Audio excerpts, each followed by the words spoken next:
depan kita akan bahas mengenai upstream sales. Sebelum masuk ke dalam materinya, kita akan masuk ke pengantar terlebih dahulu. Setelah itu kita akan bahas downstream sales untuk non-depreciable asset, karena di sini yang namanya fixed asset kan ada dua ya, ada yang non-depreciable, ada yang depreciable. Kita juga akan address itu semua. Jadi materi pertama adalah downstream sales untuk non-depreciable asset, sementara materi kedua adalah downstream untuk depreciable asset.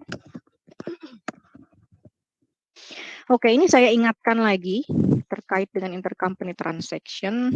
Kita lihat di sini induk dan anak merupakan entitas yang terpisah. Mereka punya operasi sendiri-sendiri, menjalankan pembukuan sendiri-sendiri. Gitu.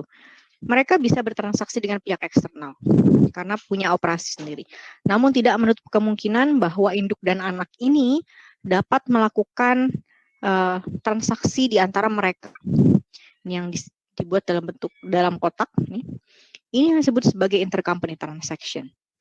Nah, secara konsolidasi induk dan anak dianggap sebagai satu substansi atau satu entitas tunggal. Jadi secara substansi induk dan anak adalah satu entitas tunggal. Oleh sebab itu intercompany transaction tidak boleh ada. Gitu. Yang namanya entitas tunggal kan tidak mungkin menjual kepada dirinya sendiri, membeli kepada dirinya sendiri, mengambil untung dari dirinya sendiri tidak mungkin. Gitu ya. Yang diperbolehkan adalah hanya transaksi induk ke pihak eksternal atau transaksi anak ke pihak eksternal. Itu yang akan diakui dalam laporan konsolidasi. Nah, oleh sebab itu, transaksi yang terjadi antara induk dan anak ini harus kita eliminasi. Karena transaksi tersebut akan menghasilkan yang namanya reciprocal account. Reciprocal account ya. Reciprocal account itu harus dihilangkan. Jadi harus dibuat seolah-olah nanti di laporan konsolidasi bahwa entitas induk dan anak ini adalah satu entitas. Nah, bukan entitas sendiri-sendiri yang mereka saling bertransaksi. Gitu ya. Nah, jurnal eliminasi harus dapat menghilangkan seluruh efek transaksi antara entitas induk dan entitas anak. Akan seperti itu terus. Jadi setiap kali ada transaksi yang melibatkan intercompany transaction, ini harus dihilangkan efek-efeknya. Nah, kenapa seperti itu? Ini untuk menghindari adanya manipulasi laporan keuangan konsolidasian. Dapat dibayangkan apabila penjualannya induk ke anak tidak dieliminasi, maka mereka tentu saja bisa menggelembungkan nilai penjualan. Mereka jual aja kepada samanya, gitu ya. Jual dengan harga yang tinggi, tapi akui biaya yang rendah, kan seperti itu bisa. Kalian telah mempelajari transaksi persediaan sebelumnya, di sebelum UTS. Apa perbedaan antara transaksi persediaan dengan transaksi aset tetap? Untuk persediaan sendiri, apabila terdapat unrealized profit, ini pada umumnya akan self-correcting dalam 2 periode pelaporan. Jadi misalnya tahun 2018, parent jual ke anak, tapi terus anak belum berhasil menjual semua gitu ya, inventory-nya. Nah, most probably di tahun 2019 atau di tahun setelahnya, anak akan berhasil menjual seluruh inventory yang dibeli dari parent di tahun sebelumnya. Sangat jarang sekali bahwa inventory ini akan dibawa-bawa dalam beberapa tahun ke depan.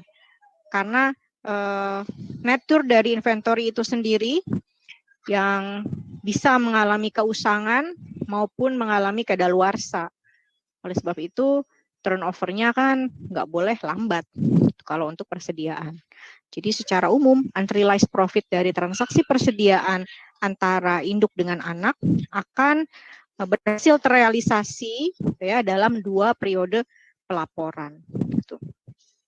Sementara untuk transaksi yang melibatkan aset tetap, unrealized profit-nya ini akan terus memengaruhi laporan keuangan hingga aset tersebut dijual kepada pihak ketiga atau habis masa manfaatnya. Jadi kalau persediaan, unrealized profit-nya akan terrealisasi ketika jual, gitu ya. Nah, aset tetap ada 2 cara untuk merealisasikan unrealized profit-nya.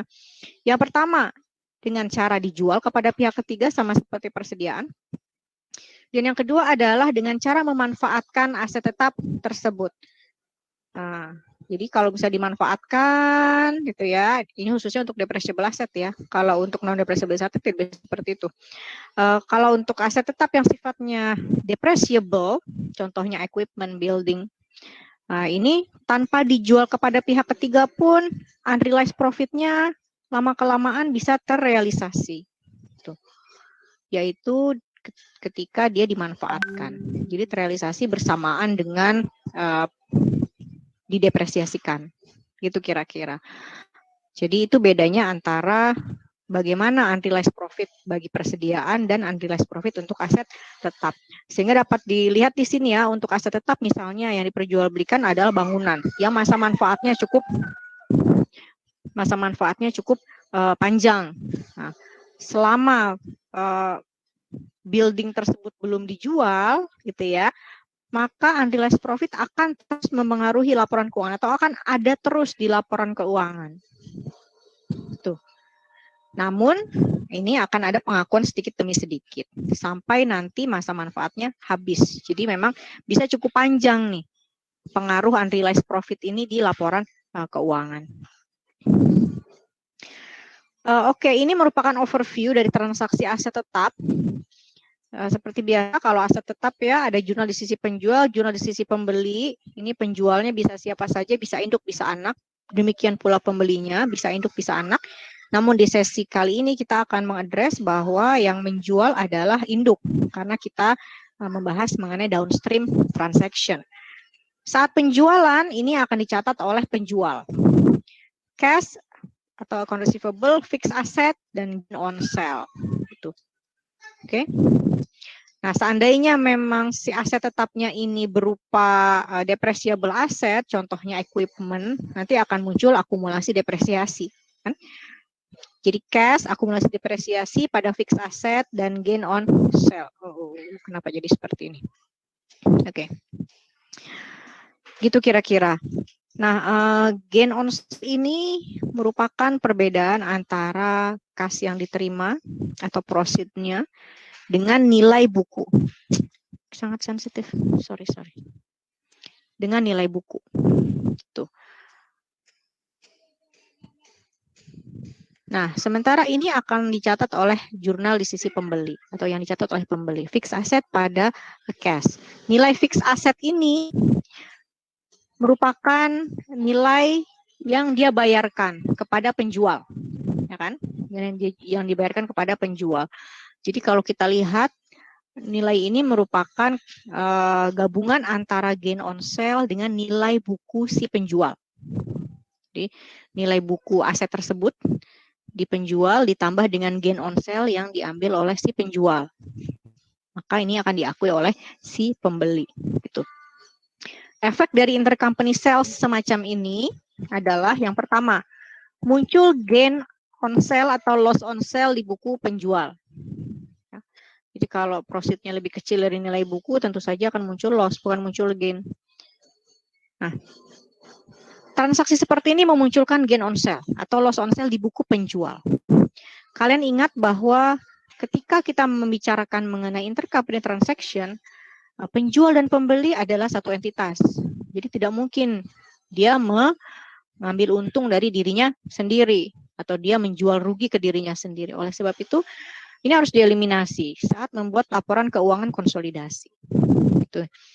Nah, yang kedua, di buku pembeli, fixed asset dilaporkan sesuai harga beli dari penjual. Tadi kan saya katakan kalau ada gain berarti fixed asset ini dicatat sebesar nilai buku si penjual ditambah gainnya. Karena itulah kas yang dibayarkan oleh si pembeli. Oleh sebab itu, angka fixed asset di buku pembeli dapat overstated apabila ada gain on sale atau understated apabila ada loss on sale. Overstated dan understated-nya ini dari mana? Gitu. Nah, itu dipandang dari sisi konsolidasi. Jadi si konsolidasi merasa bahwa aset yang dicatat oleh si pembeli terlalu tinggi. Karena seharusnya dia catat nggak sekian. Dia catat dengan angka segitu karena ada komponen gain on sale yang diambil oleh si penjual. Padahal penjualnya adalah si entitas itu sendiri atau entitas konsolidasian itu sendiri. Nah, oleh sebab itu nilai fixed asset harus diturunkan atau dinaikkan saat membuat laporan keuangan konsolidasi. Jadi sudah kebayang ya bahwa nanti jurnal eliminasinya adalah untuk menghapuskan gain on sale dan untuk menurunkan nilai fixed asset yang dicatat di buku pembeli agar sesuai dengan nilai aslinya ketika diperoleh pertama kali dari vendor pihak ketiga atau sesuai nilai buku yang asli. Nah, kira-kira seperti itu, efek intercompany sales. Nah, apabila ini merupakan depreciable asset, ada efek lain yang akan timbul, yaitu dengan si pembeli mencatat fixed asset yang nilainya tadi lebih tinggi, maka beban depresiasi dia juga akan didasarkan pada nilai yang lebih tinggi tersebut. Sehingga efeknya secara konsolidasi adalah harus menurunkan atau mengurangi nilai beban depresiasi dan akumulasi depresiasi. Itu kalau untuk yang itu untuk yang depreciable asset. Jadi efeknya ada satu lagi. Dengan adanya fixed asset yang dicatat lebih tinggi, nah, ini akan terdampak ke beban depresiasinya. Gitu kira-kira ya.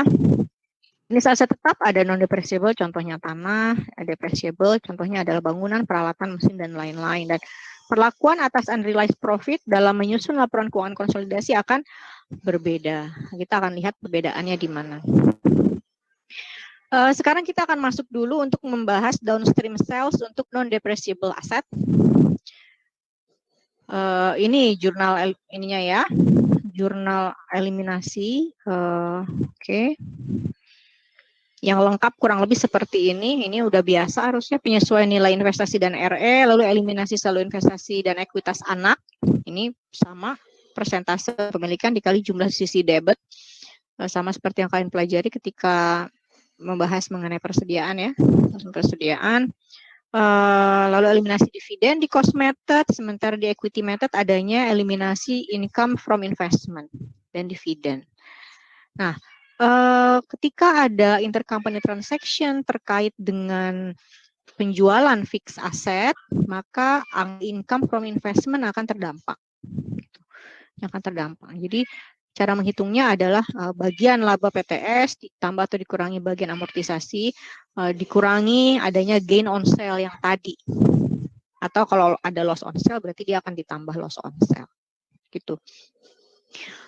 Perlu diingat bahwa ketika si parent ini menggunakan equity method, lalu ada unrealized gain seperti ini, maka di bukunya parent akan mencatat income from investment pada investment. Lihat, di sini ada pengurangan ya, income from investment pada investment. Jadi income from investmentnya dikurangi. Oleh sebab itu nih kita kasih tandanya minus. Tapi ketika sifatnya loss, maka dia akan menjurnal investment pada income from investment untuk menunda loss tersebut. Maka kalau ada loss, kita akan tambahkan dalam penghitungan income from investment. Itu. Karena ini merupakan downstream sales, maka gain on sale-nya ini diakui secara penuh tanpa memperhitungkan persentase kepemilikan parent. Karena dalam downstream sales, gain on sale itu miliknya parent dan milik pemegang saham parent. Tidak ada hubungannya sama sekali dengan non-controlling interest-nya subsidiary. Jadi di sini angka gain on sale-nya tidak disebut sebagai bagian gain on sale atau bagian gain on sale, bagian loss on sale. Lalu jurnal selanjutnya mengakui bagian laba dan dividen untuk NCI. Ini juga sama seperti sebelumnya. Kita lihat tidak ada pengaruhnya sama sekali ya untuk penghitungan NCI expense. Karena ini sifatnya downstream sales.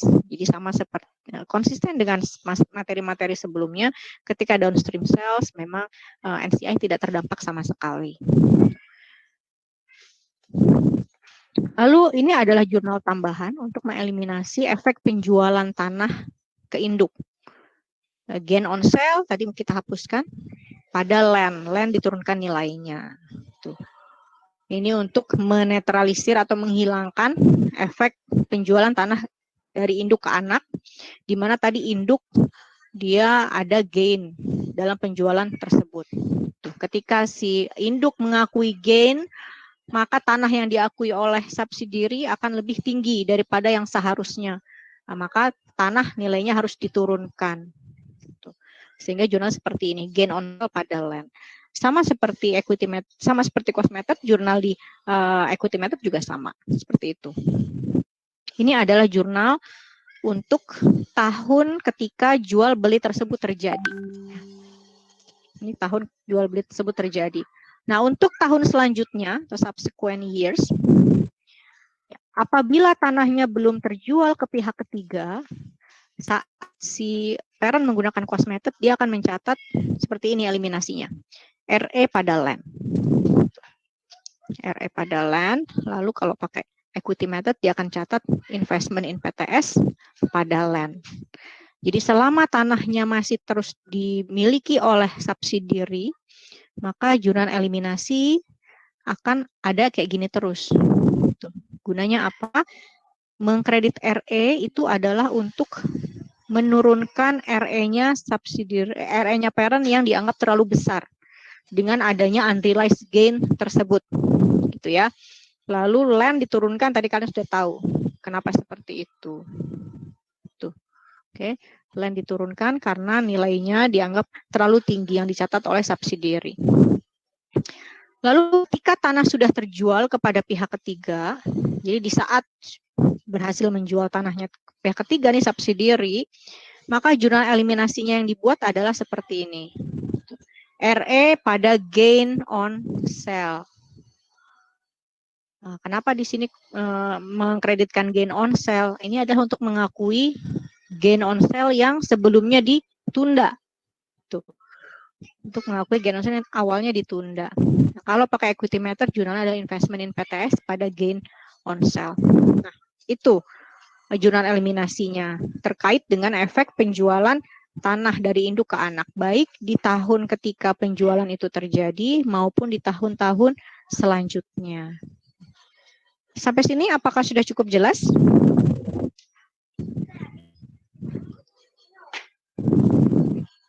Oke, saya bisa lanjut ya. Nah, ada pertanyaan? Enggak? Enggak, oke. Ya, ini ketentuan lain.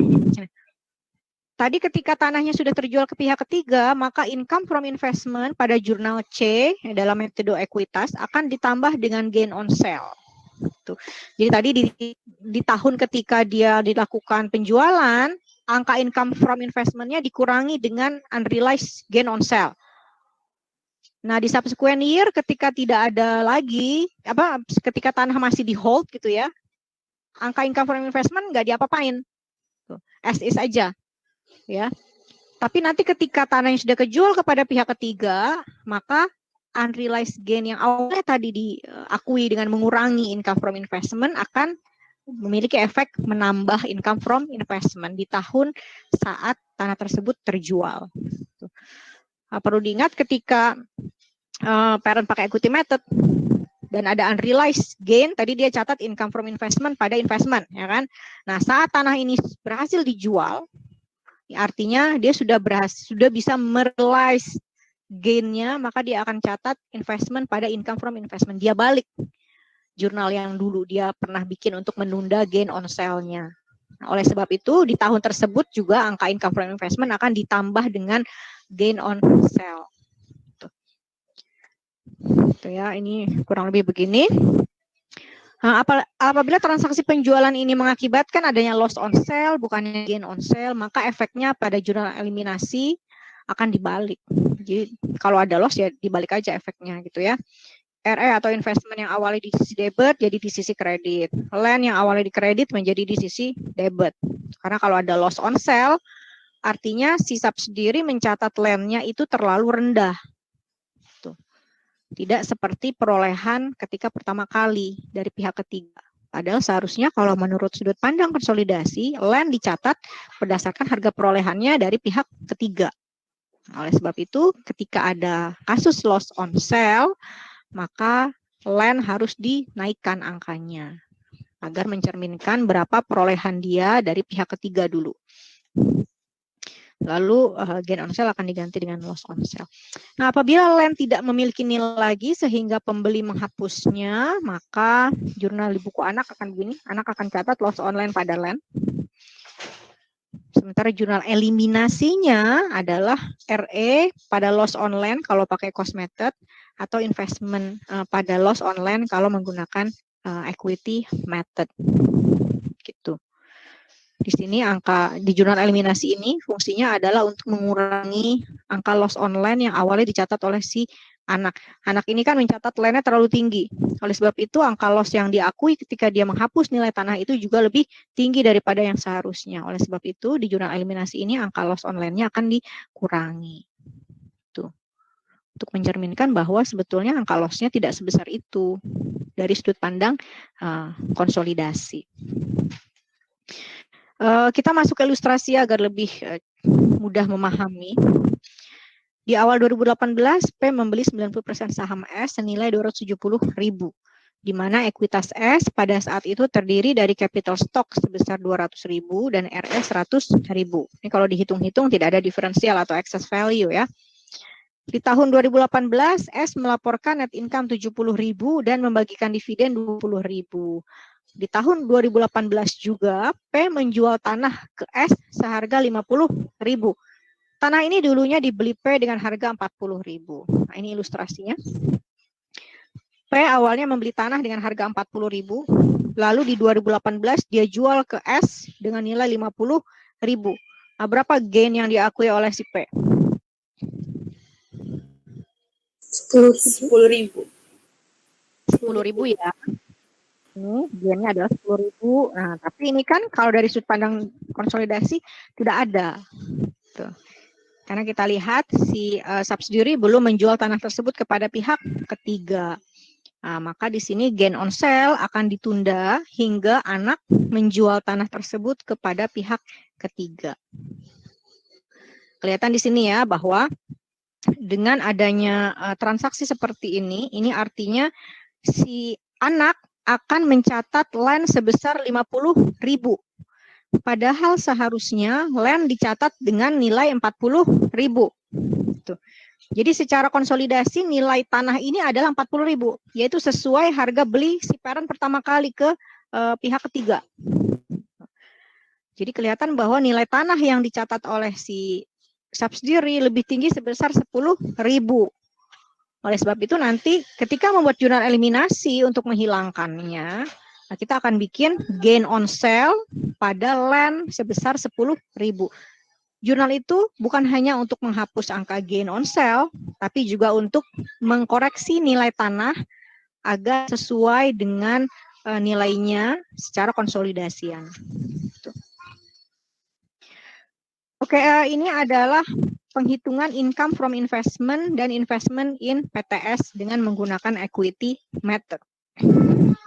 Jadi income from investment cuma muncul ketika si parent menggunakan equity method. Kalau parent menggunakan cost method ini tentu saja tidak ada. Gitu. Di sini income from investment-nya yang pertama dia punya bagian laba tahun 2018 sebesar 63.000. Tadi kan si subsidiary di tahun 2018 mencetak laba sebesar 70.000. Parent punya 90% kepemilikan sehingga bagian labanya 63.000. Lalu di sini dikurangi dengan unrealized profit atau unrealized gain on sale sebesar 10.000. Didapatlah di 2018 tersebut ada income from investment sebesar 53.000. Tuh. Nah, tadi saya menyebutkan bahwa materi AKL 1 ini evolving atau terus berkembang, bertambah terus. Materinya sama namun dia skupnya meluas gitu. Nah, kalian tidak boleh melupakan menghitung income from investment dari transaksi-transaksi yang sebelumnya. Jadi itu akan menjadi bagian dari penghitungan income from investment. Dalam contoh ini kita tidak punya excess value sehingga tidak ada amortisasi. Nah, namun kalau ada amortisasi, kalian tentu saja harus masukkan itu dalam perhitungan income from investment. Lalu kita juga tidak ada penjualan persediaan, gitu ya. Nah, kalau ada penjualan persediaan, tentu saja kalau memang dia mempengaruhi income from investment, kalian harus masukkan. Contohnya dia ada unrealized profit. Atau ada yang awalnya unrealized profit sudah diakui. Nah, itu harus masuk ke sana juga. Itu ya. Jadi jangan lupakan konsep untuk menghitung income from investment atau apa-apa saja komponen dalam menghitung income from investment. Apa hal-hal yang dapat mempengaruhi angka income from investment itu harus kalian ingat terus. Selanjutnya ini adalah penghitungan saldo investment di PTS. Saldo awal adalah sesuai perolehannya itu 270.000 ditambah income from investment gitu ya. Dikurangi bagian PTP atas dividen PTS 18.000 dengan saldo akhir 2018 sebesar 305.000 gitu.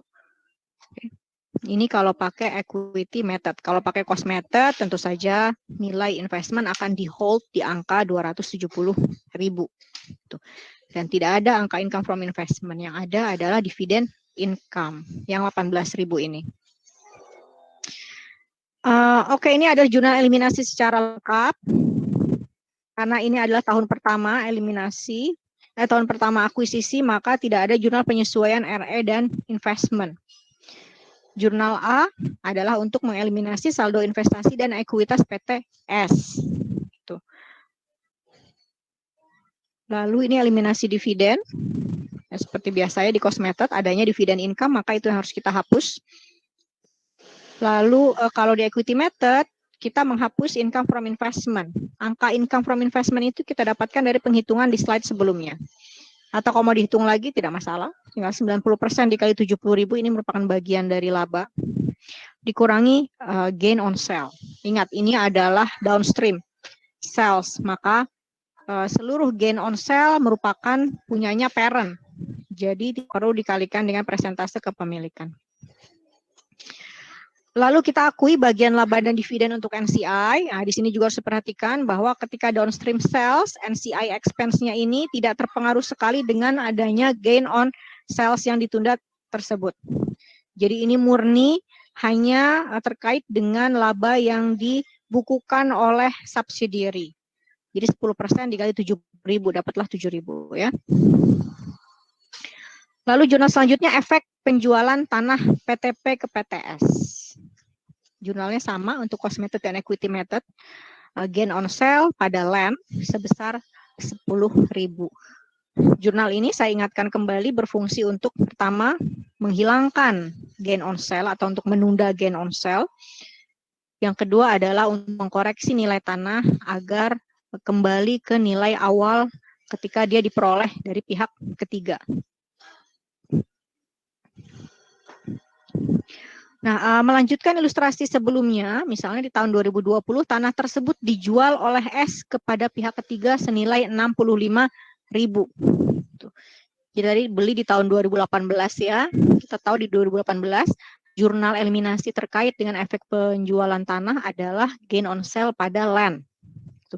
Di 2019 tidak ada transaksi apapun. Artinya tanah ini dimiliki terus oleh si subsidiary. Nah, maka jurnalnya adalah kalau pakai cost method RE pada land, gitu ya. Kalau pakai equity method investment pada land. Itu jurnal di tahun 2019 sebagai tambahan. Nah, lalu di 2020 tanah tersebut dijual kepada pihak ketiga. Nah, ini ilustrasinya seperti ini.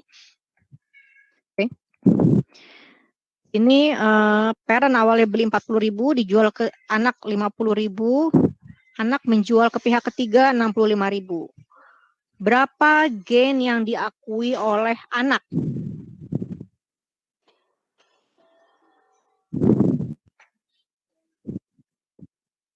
$15.000, betul sekali. 65.000 dikurangi 50.000, ya. Tapi secara konsolidasi berapa gain yang seharusnya diakui? 25.000, Bu. 25, Bu. 25. Betul sekali, 25.000, yaitu membandingkan dengan nilai penjualan ke pihak ketiga dengan nilai ketika dia pertama kali diperoleh dari pihak ketiga.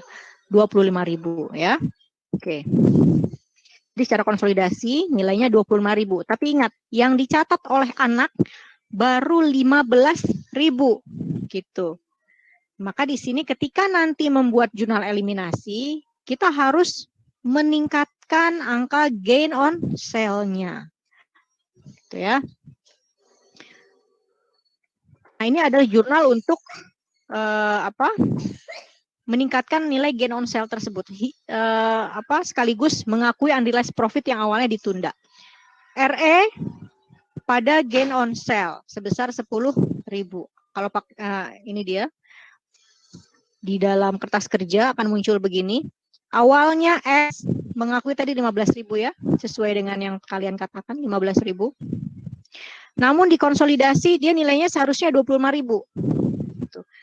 Maka di sini akan ada adjustment sebesar 10.000 tambahan. Ini munculnya di sini, gain on sale credit. Tuh. Nah, RE beginning ini adalah untuk mengoreksi RE-nya si parent ketika dia pakai cost method, RE dia akan selalu overstated sebesar unrealized profit-nya. Kan dia tidak seperti parent yang menggunakan equity method yang langsung membuat jurnal income from investment pada investment ketika ada unrealized profit. Nah, ini untuk menghapus untuk menurunkan RE-nya si parent 10.000. Jadi nggak double counting nanti penghitungan gain-nya. Sementara kalau pakai equity method, jurnalnya adalah investment in S pada gain on sale sebesar 10.000. Ini efeknya begini. Untuk income statement sama ya. Yang terpengaruh adalah gain on sale. Lalu balance sheet yang terpengaruh adalah angka investment. Jadi untuk bisa menghilangkan investment dikonsolidasi supaya jadi 0, salah satu pembentuknya adalah dari mendebet si investment in S di sini. Oke, nah kita lanjutkan ilustrasi awal. Misalnya di 2020 itu bukannya terjual tapi malah tanahnya longsor akibat hujan lebat. S menghapus nilai tanah dari bukunya karena sudah tidak dapat dimanfaatkan kembali. Nah, ketika si S menghapus, dia akan menghapus begini, loss on land pada land 50.000. Jadi sekarang udah nggak ada lagi ya nilai land-nya, sudah 0. Ya. Dan secara konsolidasian pun sudah akan jadi 0, karena sudah dihapus. Namun kita lihat angka loss on land-nya ini kebanyakan. Berdasarkan konsolidasi, nilai land-nya kan 40.000. Maka angka loss yang harusnya dicatat juga adalah 40.000.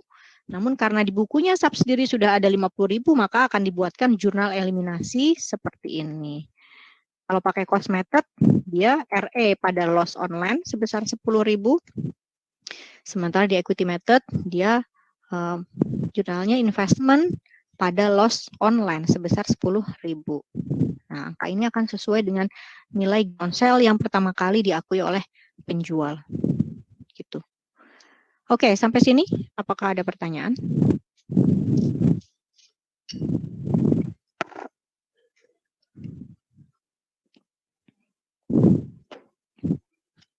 Apakah cukup jelas?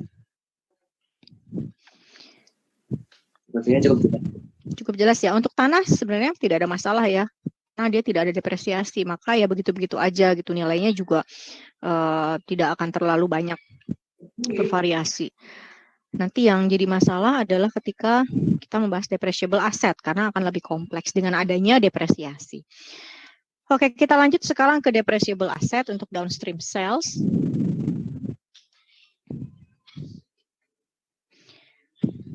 Oke, untuk depreciable asset, unrealized profit dapat direalisasikan dengan dua cara ini. Pertama, dengan menjual. Ini sama seperti tanah atau persediaan ya. Jadi ketika dia dijual, maka unrealized gain itu juga akan terrealisasi. Lalu yang kedua adalah kalau dipakai asetnya oleh pihak yang membeli. Tuh. Jadi ketika memakai pun, ini bisa merealisasikan sedikit demi sedikit gain on sale. Oke. Jadi awalnya di sini unrealized gain-nya cukup tinggi misalnya, sesuai dengan gain on sale yang dicatat di buku penjual, baik itu parent maupun subsidiary. Nah, lalu dia akan direalisasikan sedikit demi sedikit ini sesuai masa manfaat dari aset yang diperjualbelikan tersebut. Tuh. Jadi di sini kelihatan bahwa di akhir masa manfaat aset, seluruh keuntungan penjualan aset dapat direalisasikan. Nah, merealisasikan sedikit demi sedikit unrealized gain itu kita sebut sebagai piecemeal recognition of gain. Nah, jadi pengakuannya bertahap kalau depreciable asset. Jadi nggak perlu sampai terjual dulu baru dia diakui. Ya, dengan menggunakannya saja, nah ini juga sudah akan merealisasikan sedikit demi sedikit. Gitu.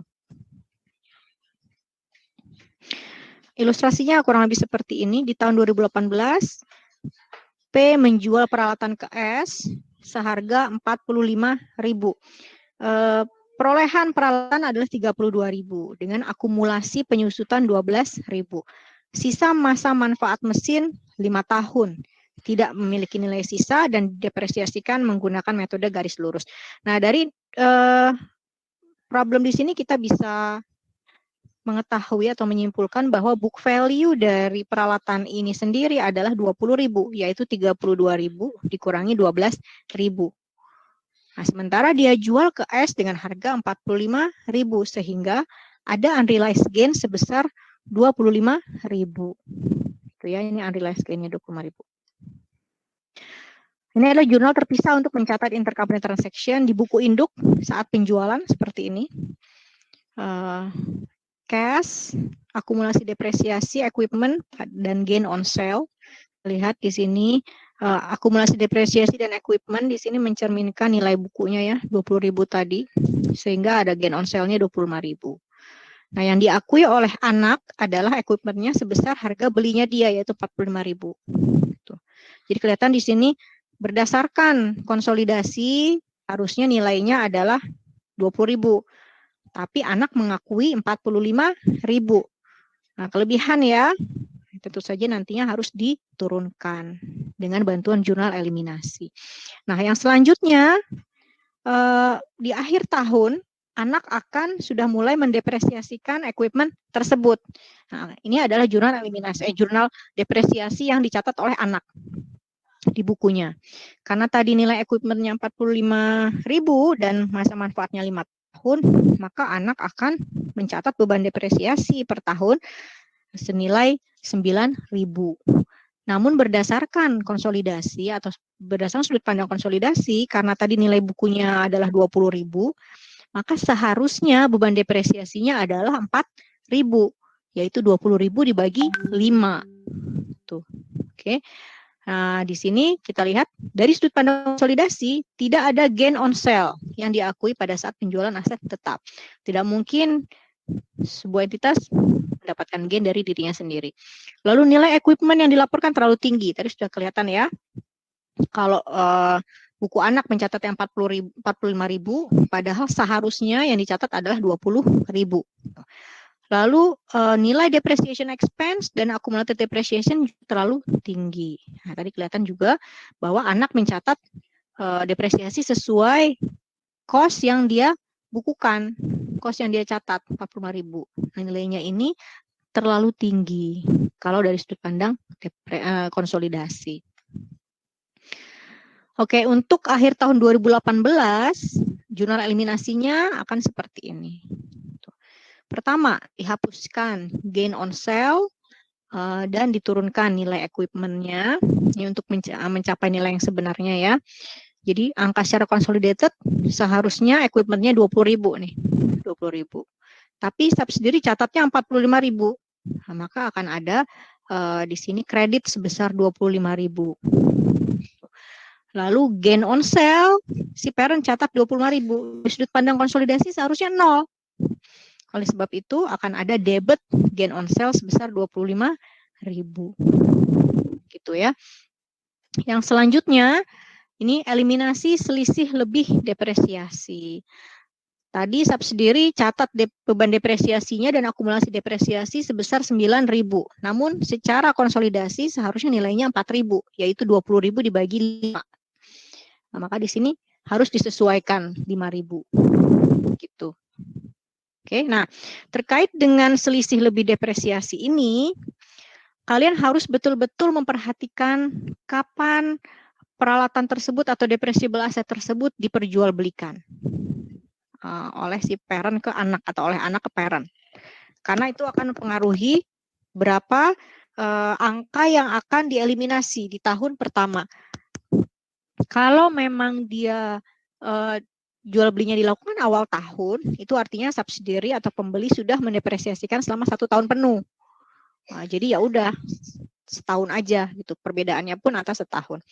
Namun apabila di tengah-tengah tahun misalnya interim jual belinya tersebut tentu saja kan akan berbeda nilainya. Jadi harap betul-betul diperhatikan kapan transaksi jual beli itu terjadi karena ini menyangkut depreciable asset. Kalau tadi tanah nggak peduli kapanpun belinya, mau awal tahun, tengah tahun, akhir tahun, karena tidak ada depresiasi. Artinya tidak ada efek depresiasi atas kepemilikan tanah tersebut. Sementara kalau depreciable asset, karena ada efek lanjutan, yaitu depresiasi, maka harus diperhatikan tanggal-tanggal pembeliannya dan juga masa manfaatnya. Gitu, masa manfaatnya.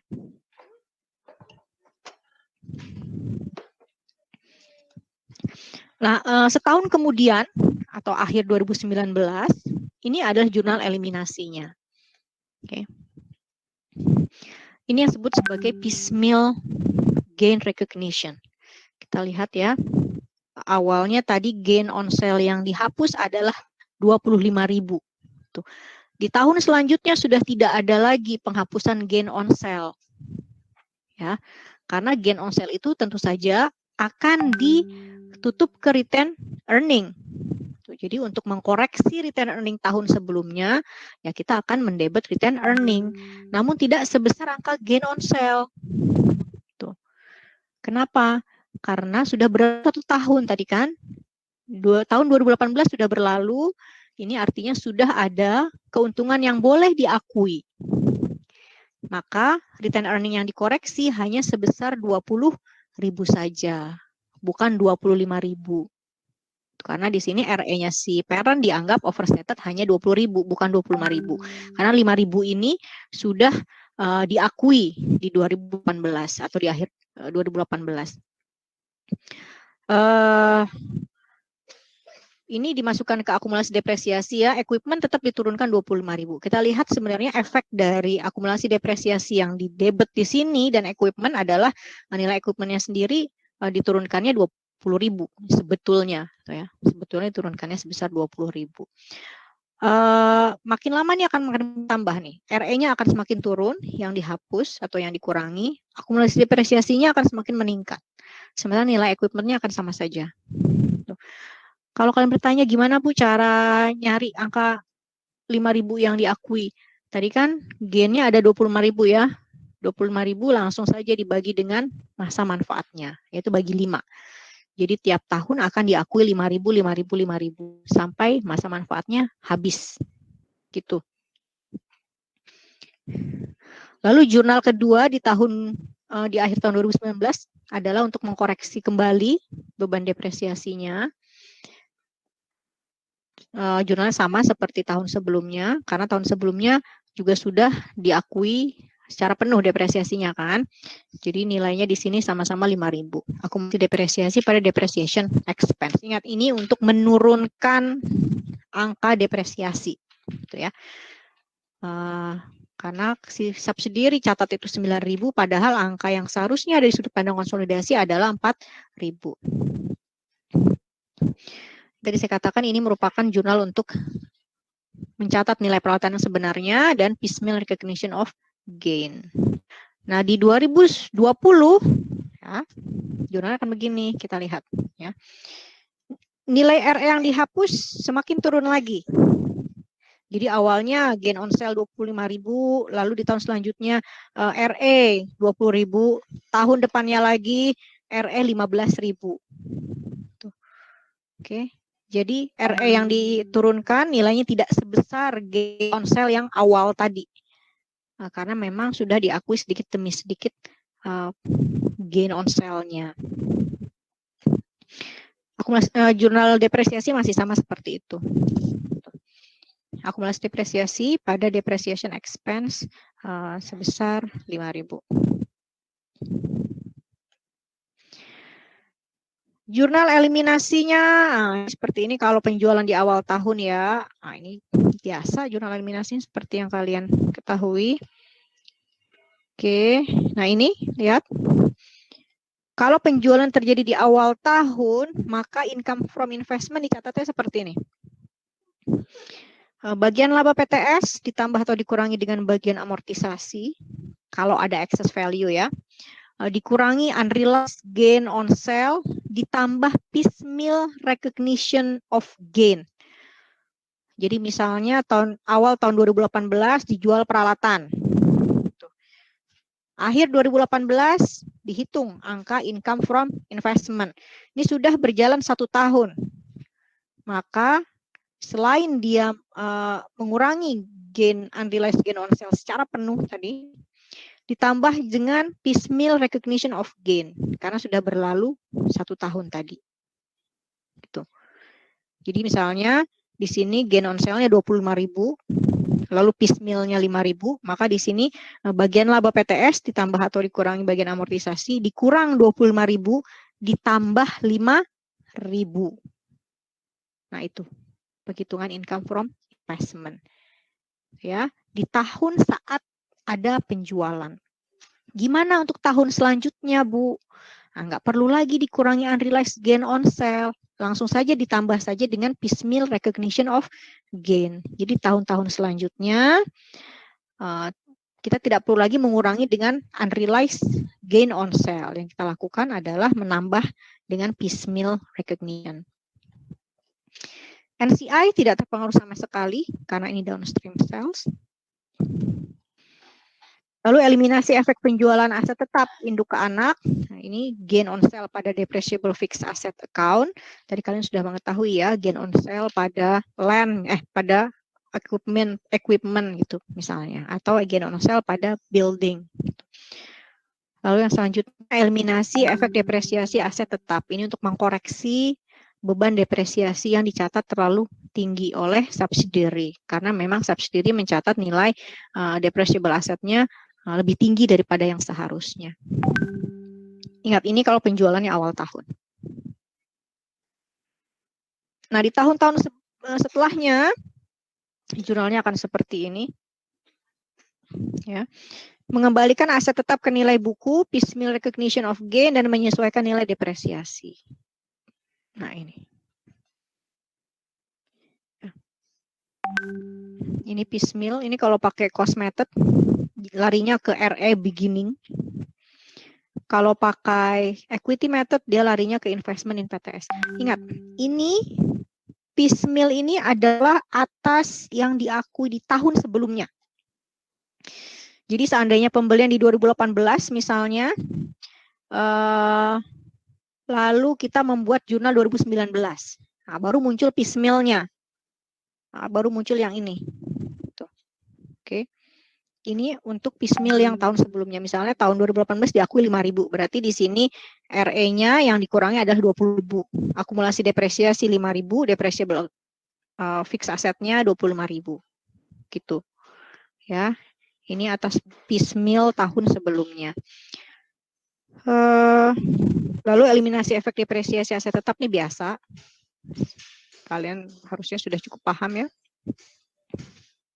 Nah, kalau penjualannya di akhir tahun, gitu ya. Kalau tadi kan penjualan aset tetapnya di Januari misalnya, gitu ya. Atau di tengah-tengah interim, artinya yang masih ada beban depresiasinya deh, gitu ya. Nah, ini kalau penjualan di akhir tahun.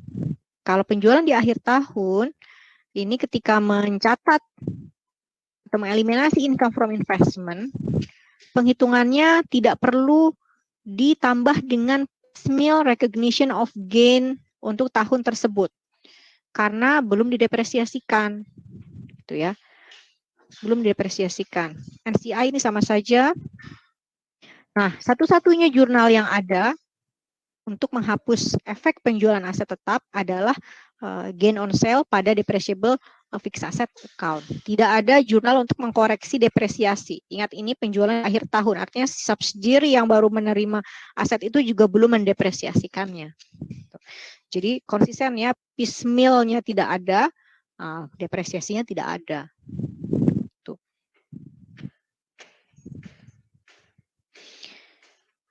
Oke.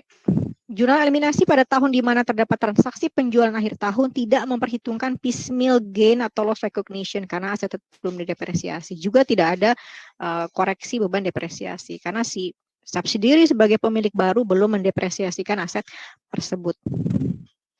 Gitu kira-kira. Oleh sebab itu, tolong diperhatikan ya nanti ketika mengerjakan, ini penjualannya terjadinya kapan? Di awal tahun kah? Interim kah atau di akhir tahun, karena itu akan memengaruhi angka-angka pada jurnal eliminasi di tahun tersebut. Oke, dan di tahun selanjutnya khusus untuk yang piecemeal.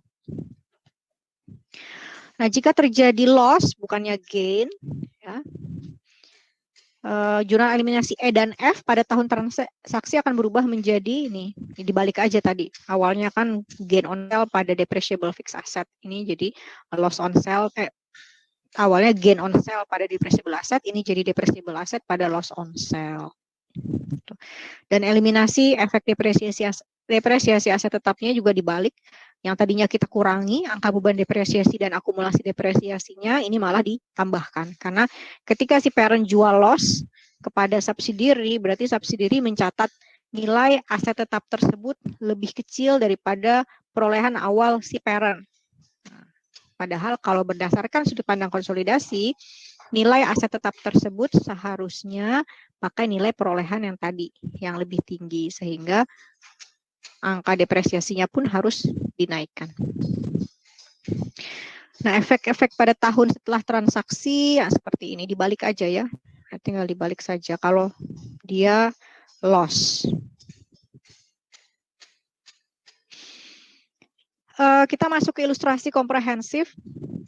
Di sini PAM Corporation mengakuisisi 90% kepemilikan di Suncorp pada tanggal 1 Januari 2016 dengan nilai 2,7 juta. Ekuitas Suncorp pada tanggal akuisisi terdiri dari capital stock 1,5 juta dan retained earnings 900.000. Nah, perbedaan nilai buku dengan nilai wajar aset neto dialokasikan pada paten dengan masa manfaat 10 tahun. Selama tahun 2016, net income yang dilaporkan oleh Suncorp sebesar 400.000 serta dividen sebesar 100.000. Tanggal 1 Juli, ingat nih 1 Juli ya. 1 Juli Pak menjual mesin dengan nilai buku 280.000 kepada Sun seharga 350.000. Mesin tersebut memiliki sisa masa manfaat 3,5 tahun, didepresiasikan dengan metode garis lurus dan tidak memiliki nilai sisa. RE Sun pada awal tahun 2017 adalah 1,2 juta. Sedangkan pada akhir tahun 2017, Sun melaporkan net income sebesar 500.000 dan membayarkan dividen 200.000. Oke, di sini kita hitung dulu berapa saldo income from investment dan investment in Sun untuk tahun 2016 dan 2017. Kalau dia pakai equity method. Nah, untuk tahun 2016, dia menjual equipment ya kepada Sun di pertengahan 2016. Nah, itu akan mempengaruhi perhitungan income from investment seperti ini. Jadi awalnya kita akan catat dulu bagian laba, ini 360.000 di sini, yaitu 400.000 dikali 90%. Lalu ini amortisasi dulu ya, dikurangi dengan bagian amortisasi paten. Jadi setelah dihitung akan ada ekses sebesar 600.000 dibagi 10 tahun dikali 90%. Ini adalah bagian amortisasi. Jadi 360.000 ini dikurang 54.000, dikurang dengan unrealized gain sebesar 70.000. Oke. Tadi kan perolehannya nilai bukunya 280.000, sementara dijual kepada Sun sebesar 350.000. Maka ada unrealized gain on sale 70.000 ini kita kurangi untuk menghitung income from investment. Ditambah piecemeal recognition of gain. Lihat di sini. Nilainya 10.000. Dapat dari mana 10.000? Yaitu nilainya adalah 70.000 sesuai dengan unrealized gain ini. Dibagi 3,5, tadi kan masa manfaat 3,5 tahun ya. Dikali setengah tahun karena dia pembeliannya atau jual belinya terjadi di pertengahan tahun. Dapatlah 10.000. Gitu. Sehingga di sini angka income from investment-nya adalah 246.000. Lalu untuk menghitung saldo investment insan, ini saldo awalnya 2,7 ditambah income from investment dikurangi bagian dividen. Dapatlah 2856. Ini untuk tahun 2016. Untuk tahun 2017 sendiri akan seperti ini. Lihat, dalam penghitungan income from investment sudah tidak perlu lagi diakui dengan unrealized gain on sale yang 70.000 tadi ya. Nah, tidak perlu lagi dikurangi dengan itu. Di sini seperti biasa bagian laba dikurangi dengan bagian amortisasi ditambah piecemeal recognition of gain. Di 2017 aset tersebut didepresiasikan secara penuh selama setahun. Maka nilainya 20.000. Kalau di tahun 2016 tadi cuma 10.000 ya, karena penjualan terjadi di 1 Juli. 1 Juli sampai Desember ada 6 bulan. Sementara ini sudah penuh 20.000. Ini angkanya jadi 416.000. Sehingga untuk menghitung saldo investment adalah saldo awal atau yang kita ambil dari slide sebelumnya 2856 ditambah income from sun dikurangi bagian dividen dapatlah 3092.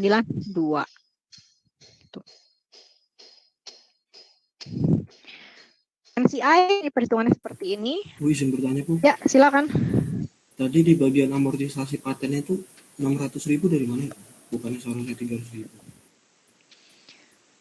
Berapa di eksesnya? 300.000. 300.000 ya? Iya, perhitungan saya 300.000. Coba saya hitung ulang ya. Khawatir saya salah. Oke.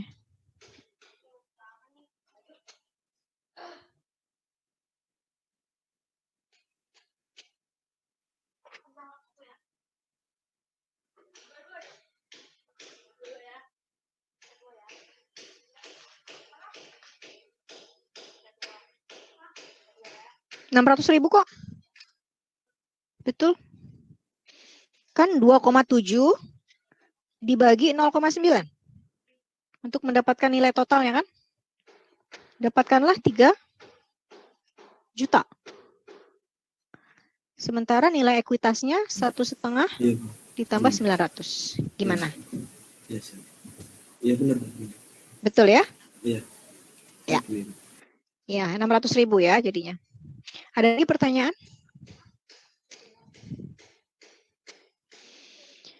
Oke, ini adalah penghitungan NCI expense dan juga saldo NCI. Lihat di sini NCI expense tidak terpengaruh sama sekali dengan adanya gain on sale. Karena ini merupakan downstream sales ya.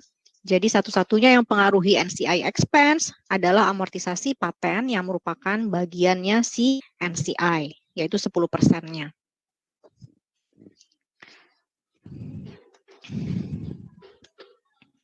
Ini jurnal eliminasinya. Yang pertama, karena ini tahun 2017, sementara akuisisi terjadi di 2016, berarti sudah ada penyesuaian nilai investasi dan return earning sebesar 216.000. Nah, angkanya dari mana? Tentu saja adalah perubahan RE-nya si subsidiary di 2016 dikurangi dengan amortisasi ya. Dikurangi dengan amortisasi paten dikalikan persentase kepemilikan parent.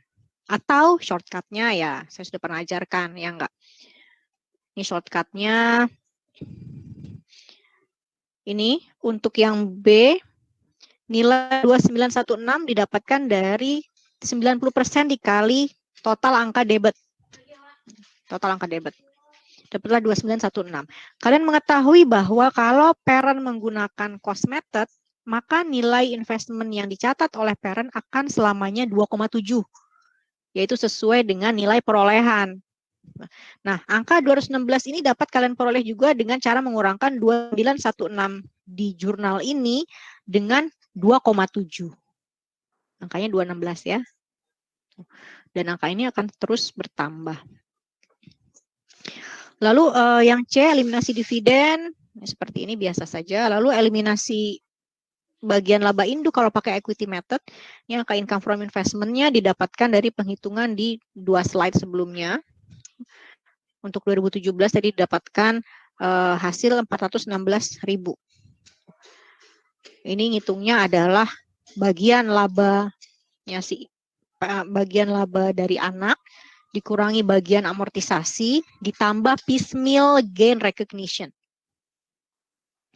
Lalu untuk NCI juga sesuai hitungannya dengan yang sebelumnya kita hitung tadi, tidak ada kaitannya sama sekali dengan adanya gain on sale atau piecemeal gain on sale. Nah, lalu ini adalah tambahannya. Kita mengembalikan nilai equipment agar sesuai dengan nilainya berdasarkan sudut pandang konsolidasi, dan juga ada piecemeal recognition of gain. Ini dia. Nah, lihat.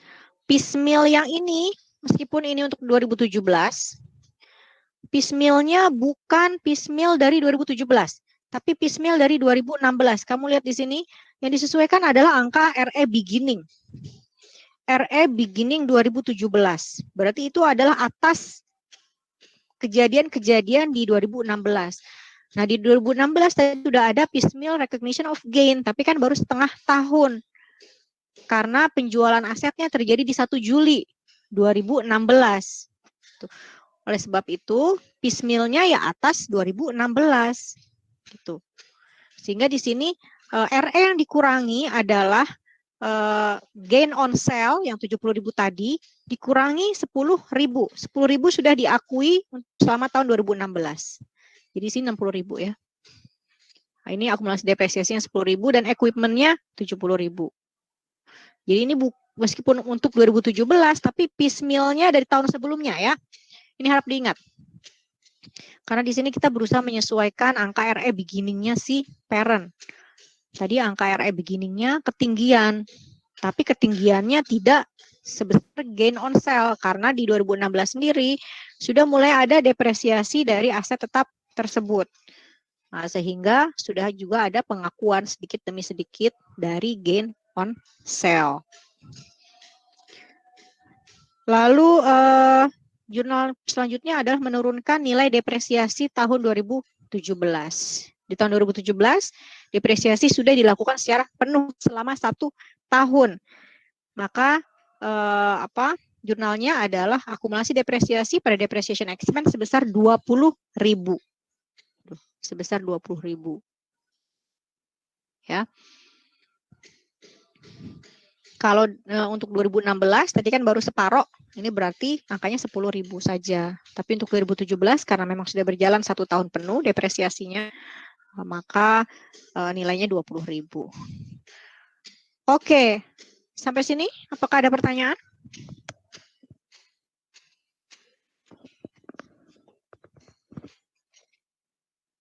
Silakan.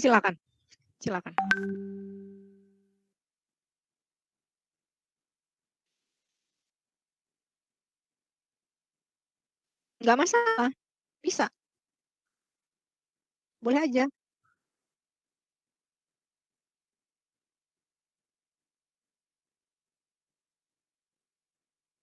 Sama seperti yang non-depreciable asset. Nanti dia akan mengakui RE pada gain on sale. Jadi sekaligus harus langsung diakui tuh gain on sale-nya. Kalau dia dijual di tengah-tengah ya.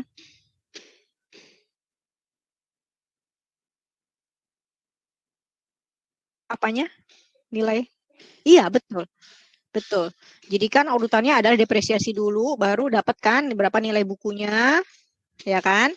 Dari situ kan baru didapatkan berapa nilai gain-nya. Nah, namun perlu dicek lagi nanti harusnya berdasarkan konsolidasi angka gain-nya berapa gitu. Nah, misalnya ini kan subsidiary ya.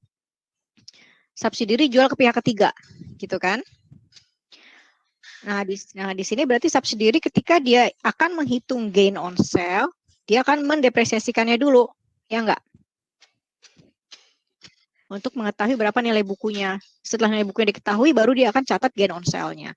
Nah, gain on sale yang dicatat sama subsidiary ini besar kemungkinan understated, gitu.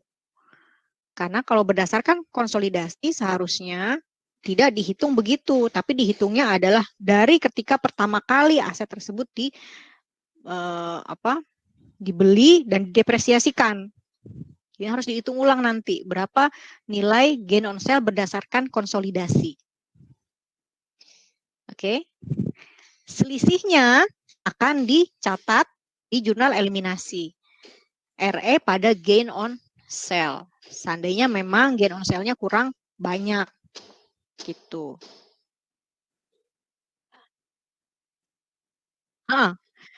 Kalau equity method investment pada gain on sale.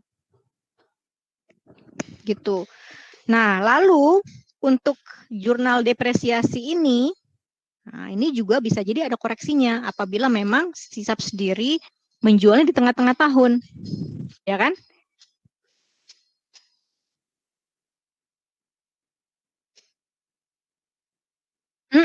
Betul, tetap aja kan depresiasinya si subsidiary dianggap ketinggian meskipun dia cuma mendepresiasikan setengah tahun. Jadi setengah tahun menurut konsolidasi itu berapa dibandingkan setengah tahun menurut bukunya subsidiary. Selisihnya dibukukan di jurnal eliminasi yang F.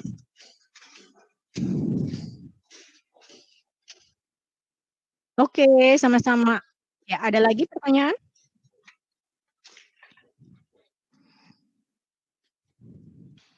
Sudah cukup jelas kah?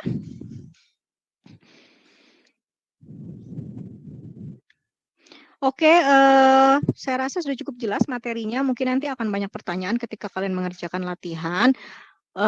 Latihan yang harus kalian kerjakan adalah latihan 1, 3, dan 5 di workbook, karena itu yang terkait dengan downstream sales of fixed asset. Lalu kalau keburu, kasus 1, 2, 3, dan 4 khusus untuk transaksi yang melibatkan downstream sales saja. Karena kalau saya lihat di kasusnya, ini mulai dari kasus 1 sudah blend antara downstream sales dengan upstream sales. Bahkan di kasus 3 dan 4 itu udah ada transaksi jual beli persediaan juga.